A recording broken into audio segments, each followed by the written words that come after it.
देखिए, पत्नी को तलाक देना भारी पड़ गया।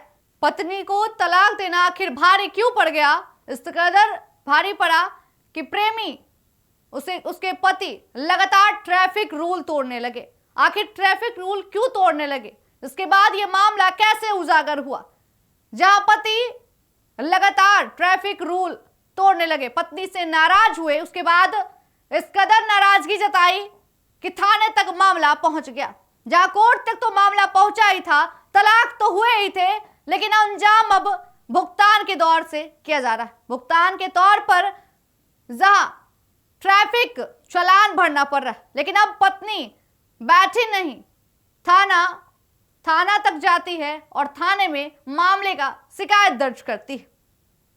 हुजूर, जहां एक तरफ प्रेमी प्रेमिका पर आरोप लगाते हैं, प्रति आरोप लगाते हैं, जहां तलाक भी हो जाते हैं, लेकिन अब भी मामला एक बार फिर से उजागर हो जाता है। यह पटना का ही मामला है, अजीबोगरीबो मामला है। हम आपको पूरी खबर भी विस्तार से बताएंगे। जहां हमारे देख सकते हैं कि स्क्रीन पर ट्रैफिक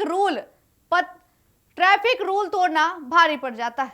जहां ट्रैफिक रूल तो उन्होंने तोड़ा ही था, लेकिन नाराज पत्नी जाती है अपने थाना और वही मामला दर्ज करवाती है। बता दें, ये मामला काफी सुर्खियों में रहा है। और वैसे बता दें कि दरअसल राजधानी पटना से एक अजीबो-गरीबो मामला सामने आया है, जहां एक तलाकशुदा पति ने अपनी पत्नी के नाम से खरीदी बाइक ट्रैफिक नियम का उल्लंघन कर रहे थे और पत्नी को लगातार चालान भरना पड़ रहा था। इस युवती की शादी पिछले साल पटना के एक युवक से हुई थी। ऐसे में शादी में उपहार स्वरूप उसके पिता और दामाद को बाइक दी थी। जी हाँ, पिताजी ने ही दामाद को बाइक दिया था। और बाइक आखिर किसके नाम पर? पत्नी के नाम पर।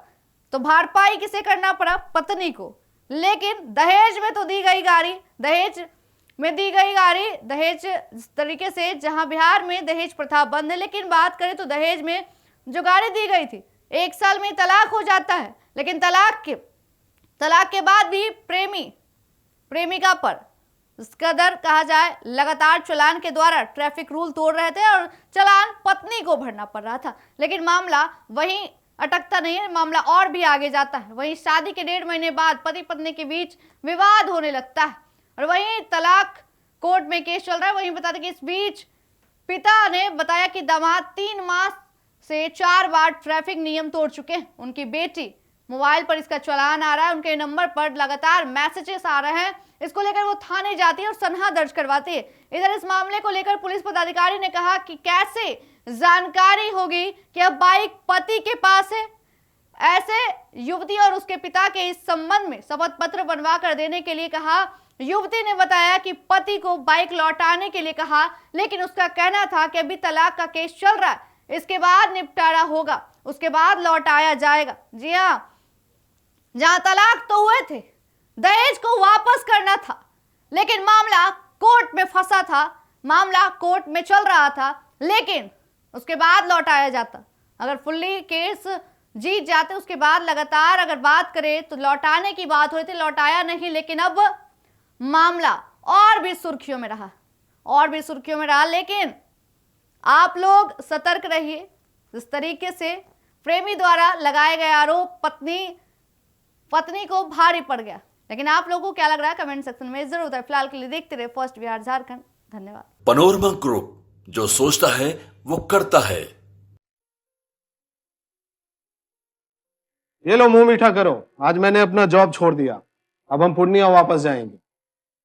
जॉब छोड़ दिया है? मतलब ये घर कैसे चलेगा? हम करेंगे क्या? और माँ बाबूजी क्या बोलेंगे? इसलिए मैं एक और मिठाई का डब्बा लाया। अपने बिजनेस के लिए लोन अप्रूव हो गया। अरे लोन अप्रूव हो गया वो तो ठीक है, लेकिन पूर्णिया में हम रहेंगे कहाँ? अपना घर भी तो नहीं है वहाँ। इसलिए तो एक और मिठाई का डब्बा अलग से लाया हूँ। हमने पूर्णिया में घर ले लिया है, पूर्णिया के ई होम्स पैनोरमा में। पूर्णिया में पैनोरमा ग्रुप लेकर आए हैं ई होम्स पैनोरमा। बड़ा घर, आलीशान जिंदगी और अत्याधुनिक सुविधाओं के संग। अरे अब क्यों मुंह मीठा करवा रही हो? क्योंकि हम घर वापसी जो कर रहे हैं। घर वापसी की खुशी पूर्णिया में ई होम्स पैनोरमा के संग। E Homes Panorama, luxurious lifestyle redefined.